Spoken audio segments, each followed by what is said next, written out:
अगर हमारे over thinking दिमाग को वेदर फोरकास्ट करने को बोल दिया जाए तो बिलीव मी ये हर दिन स्ट्रॉम ही प्रेडिक्ट करेगा। अगर आप मेरी सीबीटी सीरीज फॉलो कर रहे हैं तो यू ऑलरेडी नो कि हमारे थॉट्स फीलिंग और बिहेवियर का कितना स्ट्रॉन्ग कनेक्शन है। और आज हम उसी सीरीज के एक बहुत ही इंपॉर्टेंट हिस्से में फोकस करेंगे जो कि हम अपनी जिंदगी में कभी ना कभी या फिर रोज लगभग महसूस करते ही हैं, और उस फीलिंग का नाम है कैटास्ट्रोफाइजिंग।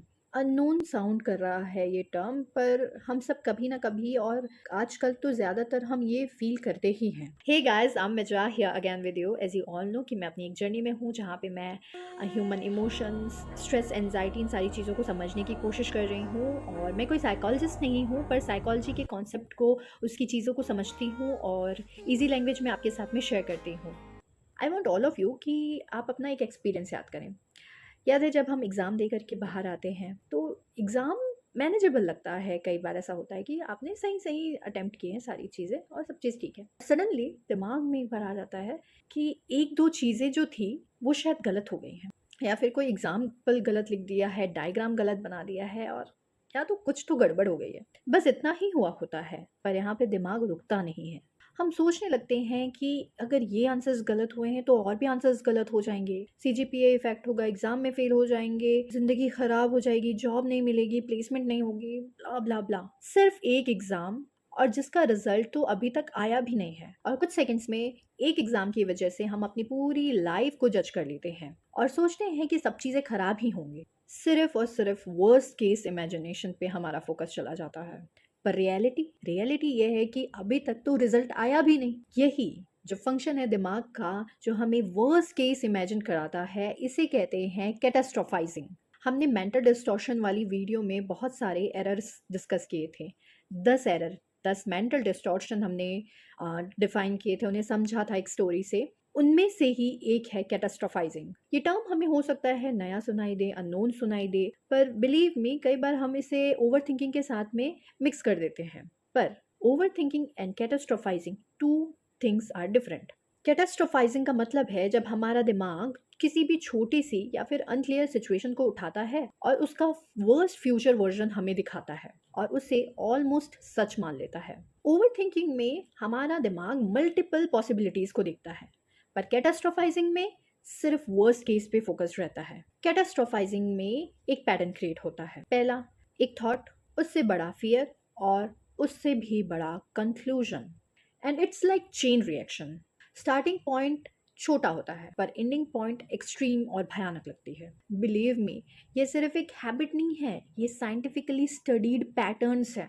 साइकोलॉजी कैटास्ट्रोफाइजिंग को डिफाइन करती है as a predicting the worst possible outcome.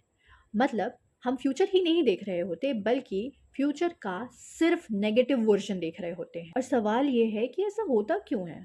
Actually हमारा दिमाग इवॉल्व ही कुछ इस कंडीशंस में हुआ है जहाँ पर मैं लाइफ में अनसर्टिनिटी और सर्वाइवल पे बड़ा खतरा, ये सारी चीज़ें थी। ऐसे में सोचें, अगर इंसान जंगल में है और अचानक से कहीं कोई आवाज़ आई और सोच लिया कि कुछ नहीं है, तो सीधे सर्वाइवल पे खतरा हो सकता है। मतलब तुमने सोचा कि वहाँ पर में कुछ भी नहीं है और अचानक से प्रेडेटर ने अटैक कर दिया, तो सर्वाइवल पे हमेशा खतरा बना रहा है। इसलिए हमारे दिमाग ने एक सिंपल सा रूल बना रखा, बेटर सेफ देन सॉरी। मतलब वर्स्ट इमेजिन कर लो ताकि परेशानियों के लिए प्रिपेयर रहो। तो ये तो अच्छी बात है, तो प्रॉब्लम कहाँ आ गई? प्रॉब्लम ये है कि हमारा दिमाग प्लेस्टोसिन वायरिंग के साथ में प्रेजेंट एरा में जी रहा है, जैसे कि हमने पहले भी बताया था। समझना ये है कि आज हम जंगल में नहीं, मॉडर्न वर्ल्ड में जी रहे हैं, जहाँ पर में डेंजर कम है पर अनसर्टिनिटी बनी हुई है। Late reply, miss information, social media, mixed signal and various things. ऐसे में दिमाग गैप्स फील करता है, पर न्यूट्रल से नहीं,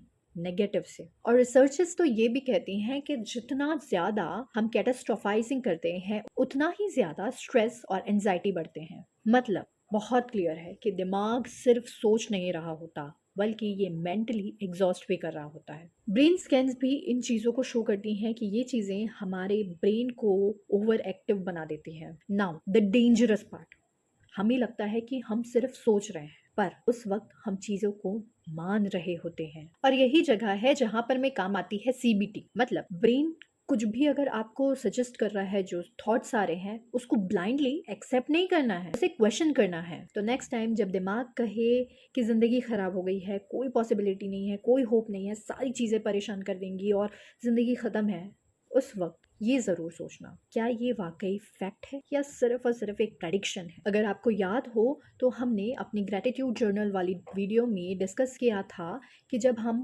पॉजिटिव चीज़ों पे कॉन्शियसली फोकस करते हैं तो हमारा दिमाग धीरे धीरे अपनी डायरेक्शन शिफ्ट करता है नेगेटिव से पॉजिटिव की ओर। हर प्रेडिक्शन सच नहीं होती, पर हाँ, हम उसके हिसाब से वो सच ज़रूर मान लेते हैं, उसे फील ज़रूर कर लेते हैं, और यही प्रॉब्लम है और यही चीज़ें हमें अंदर से थका देती हैं। तो नेक्स्ट टाइम जब दिमाग स्ट्रॉम प्रेडिक्ट कर ले तो ज़रूरी नहीं है कि तूफान आएगा ही, बारिश होगी ही, हो सकता है कि नया मौसम आपका इंतज़ार कर रहा हो। You too enjoy your day, you too enjoy your life. So if like it. अपना बहुत सारा ध्यान रखें, खुद के साथ बहुत सारा वक्त निकालें और खुद पे ध्यान दें, अपने मेंटल हेल्थ पे ध्यान दें, अच्छा खाएं, अच्छा सोचें, share with those who really need it and stay connected. Lots of love.